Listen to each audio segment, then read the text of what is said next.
Well, well, well. That time of week again, ladies and gents. Just wanted to make a quick video of what I've been working on this week. Pretty sparse in terms of texturing and interior stuff. I've more or less just been focusing on getting the flight mechanics working well and figuring out how I'm going to make this thing fly. So at the moment, what we're looking at is having a bit of a process in terms of how we're going to initially get the TARDIS to dematerialize. I've simplified everything down into buttons at the moment, just so I can show you fundamentally how it's all going to work. So you go through the motions of dematerialization. Once you're fully dematerialized, pick a location. So in this example, I've got 4 separate locations that we can pick. We're going to pick this one.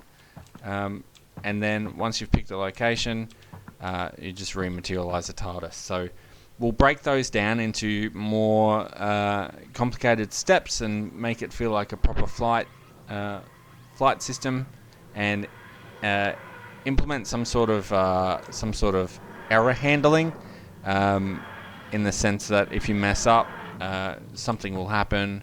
You'll get some sort of feedback into the response that, you know, it's you've done something wrong along the way. There'll be some error sounds. There'll be whatever there might be. This is just very basic, rudimentary stuff.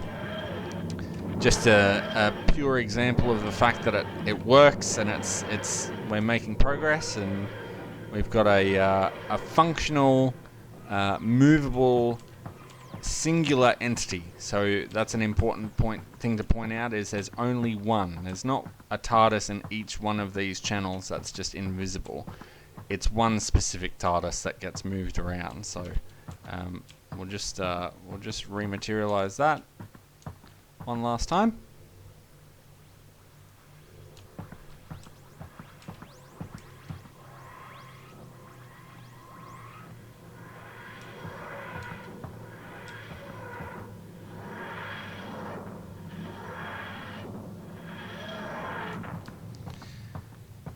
And as you can see, a little bit of a janky transition between interior and exterior. I did have a fade effect on there, but it's since stopped working and I can't figure out why.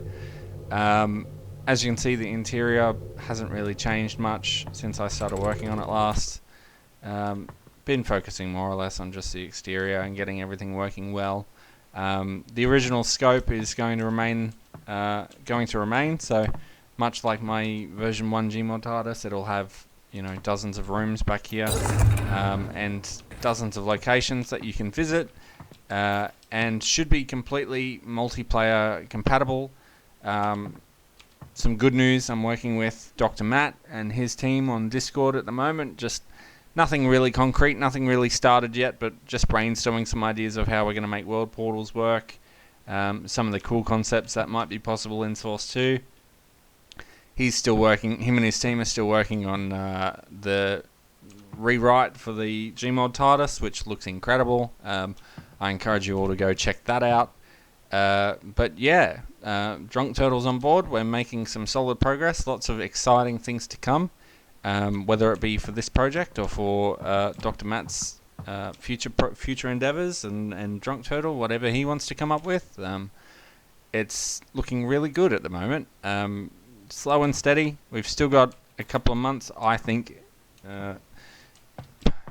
Gary himself thinks that we'll have some early access available at the end of December. I'm not so sure about that, but rest assured that as soon as we've got some sort of playable game, I'll be releasing this in some sort of playable state. It's already quite close to being in a playable state, so I just need to implement some error handling and do some full testing and a bit of debugging and just make sure everything's working well. So thanks all for watching. Not so much to show this week. I've kind of already showed everything in smaller videos, but everything's moving along quite well. Just some more advanced flight models, I'd say, for the rest of the week. So that'll be me working on how I'm going to implement some flight mechanics into this console. Just doing some error handling, maybe some sound design, and perhaps a bit more work on the lighting, and finish up the little bits and pieces in this console room that still need work, like this, you know, hole into the void that you can see, and a couple of little cracks at the top that need to be ironed out, and yeah, we're good to go. So keep your eyes peeled. Expecting probably a couple of videos this week, a couple of short little demonstrations, but a summary video next Sunday, 12 o'clock. I'll see you all then. Thanks for being here, thanks for watching, thanks for contributing. Any ideas, please let me know in the comments. Thanks guys, bye.